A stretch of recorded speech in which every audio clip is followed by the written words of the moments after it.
Hello everyone! Welcome to my channel! Our yummy recipe for today is patatim. Patatim is a Filipino braised pork hock dish. Fry until brown, slow cook until very tender, and top with stir-fried veggies with thick and tasty sauce. This recipe is an old-school Filipino Chinese recipe.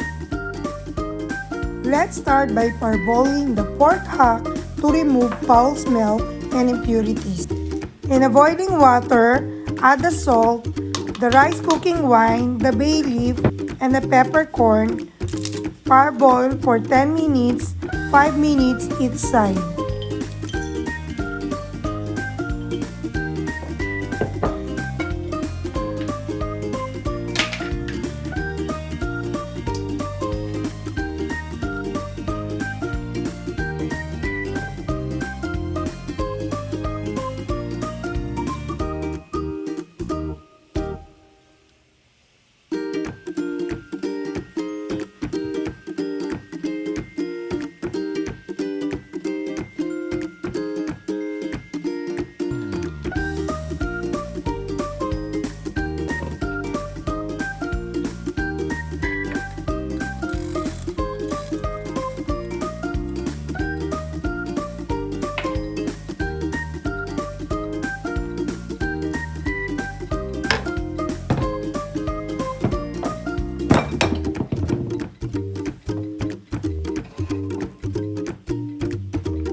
After 10 minutes of parboiling the meat, wash the pork thoroughly.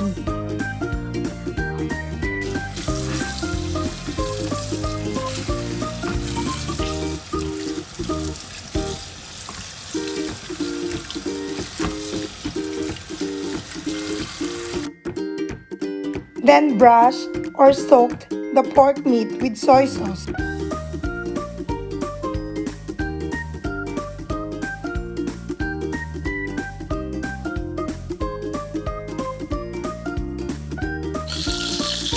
Then fry the pork hock until brown and set it aside.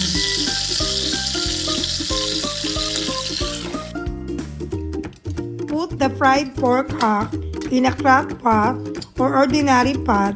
Add the soy sauce, the oyster sauce, the Hoisin sauce, the brown sugar, the ground pepper, bay leaves, star anise, the rice cooking wine, and the water enough to submerge the meat.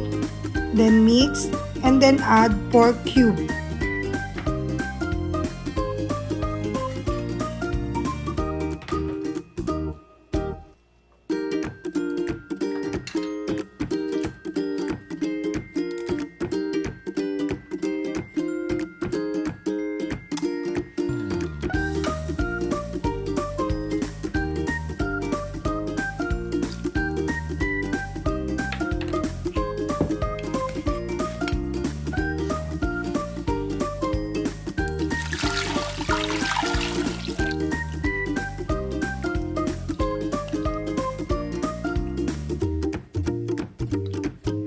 Slow cook for 4 hours in a crock pot and then in ordinary pot.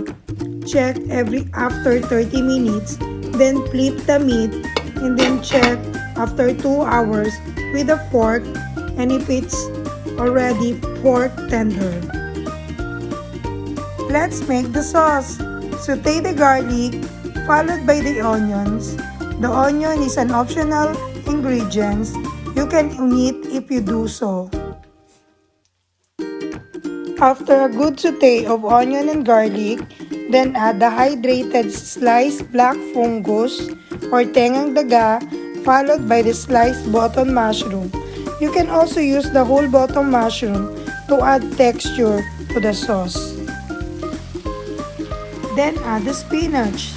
Stir fry well all the ingredients, then add the pork broth.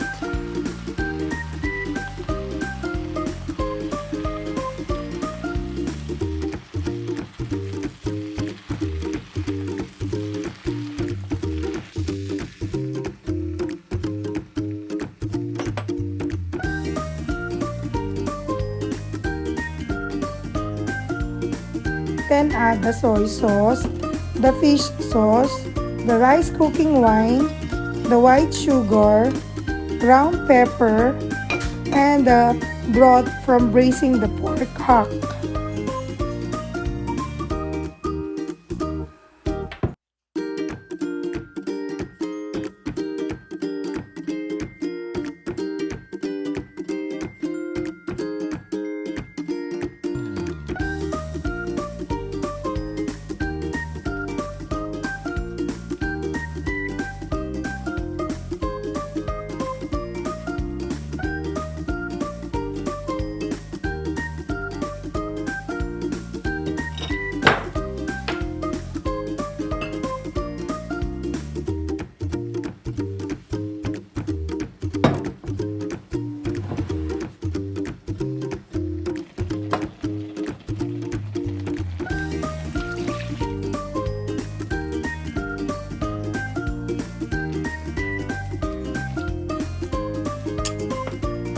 When the sauce is starting to simmer, add the slurry. The slurry is a combination of the cornstarch and water.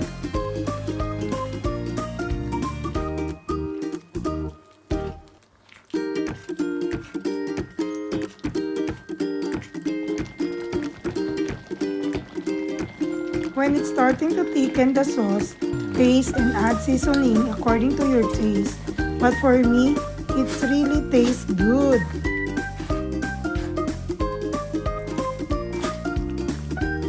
Turn off the stove. Then lastly, add couple drops of sesame oil.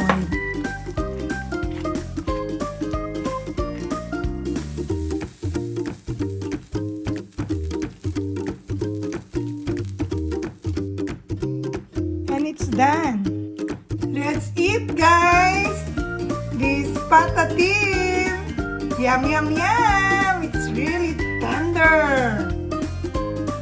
Let's watch my friend and neighbor Ate Ning Wagner about this patatim. Tikman ko na. Binigay mo sa akin. Mukhang masarap po.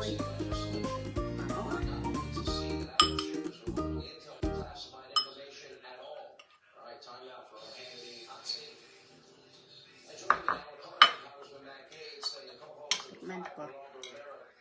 Mabango siya.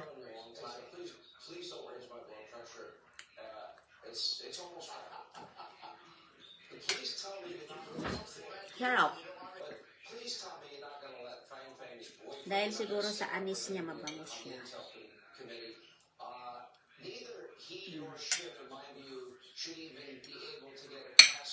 Salamat. Sarap. This is good! Try it, guys! My recipe! Patatim! Please try this patatim recipe. It tastes like in Chinatown in Manila. Thanks for watching. Bye!